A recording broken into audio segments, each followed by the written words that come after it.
Good morning! It's another Saturday, day off na naman, kaya lalabas ako ngayon. Papunta na ako dyan sa bus stop. Dito pala nakakatuwa kasi lahat ng sasakyan bawal ang may usok. Kada 30 minutes pala dumadaan yung bus na pwede kong sakyan. Umaabot ng 20 minutes ang biyahe ko papunta sa town center. Meron nga pala kaming nadaanan na mga cute na mga kalapate. Nag-cross na nga ako dito sa pedestrian at sasakay ulit ako sa kabilang bus stop.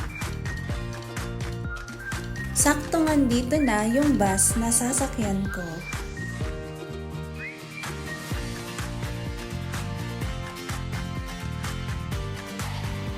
Dahil Sabado ngayon, andito na naman ako dito sa Canad Hospital kung saan malapit ang Evangelical Church at magsisimba ako ngayon.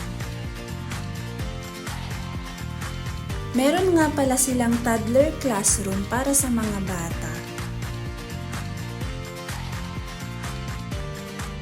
Nakatulog na nga ulit yung pamangkin ko dito dahil sa pagod. At pagkagising, energetic na ulit.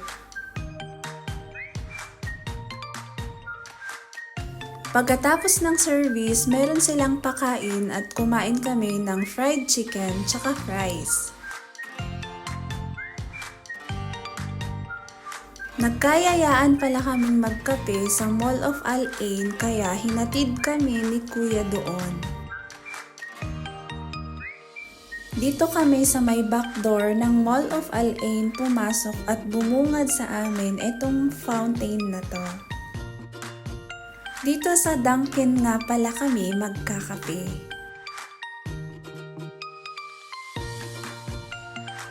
At eto yung mga Halloween themed donuts nila. Nag-order na nga kami dyan at ilang minuto lang ay dumating na yung order namin.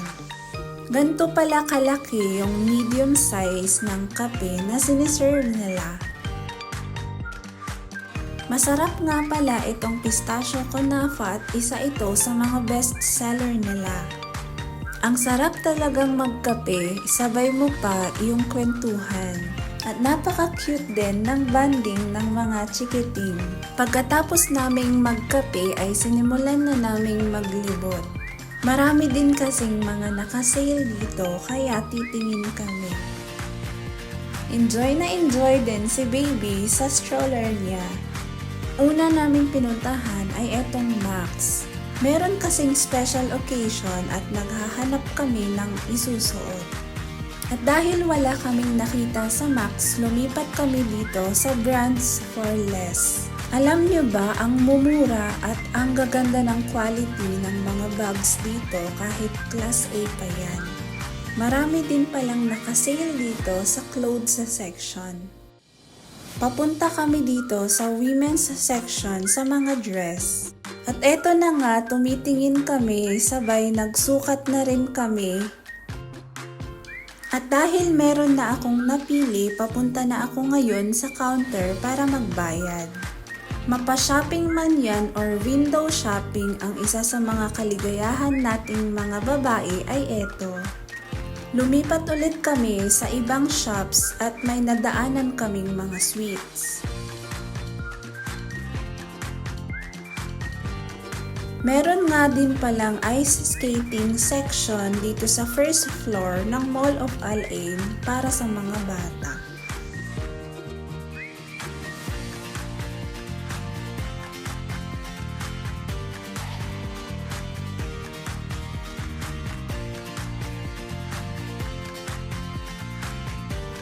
Dito pala sa Splash kami next na pumunta.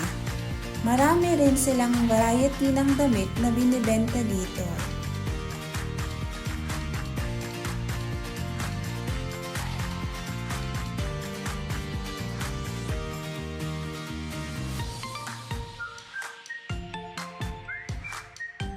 Ito ang nagustuhan kong damit pero ang mahal pala. Sobrang gaganda at mukhang comfy isuot itong mga dress nila. At Meron din silang mga hair accessories. Ang huli na naming pinuntahan ay etong Shoe Mart.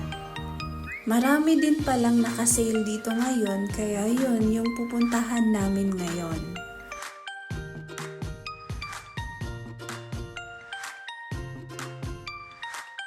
Ito yung mga discounted shoes and sandals at sobrang affordable siya. Meron na ngang napili si ate kaya binayaran na niya sa counter. At dahil gumagabi na, nag-decide na nga rin kaming umuwi dyan. Gusto pa nga sana naming maglibot pero kailangan na kasing magpahinga ng mga bata. Pauwi na nga kami dyan so hanggang dito na lang. Bye!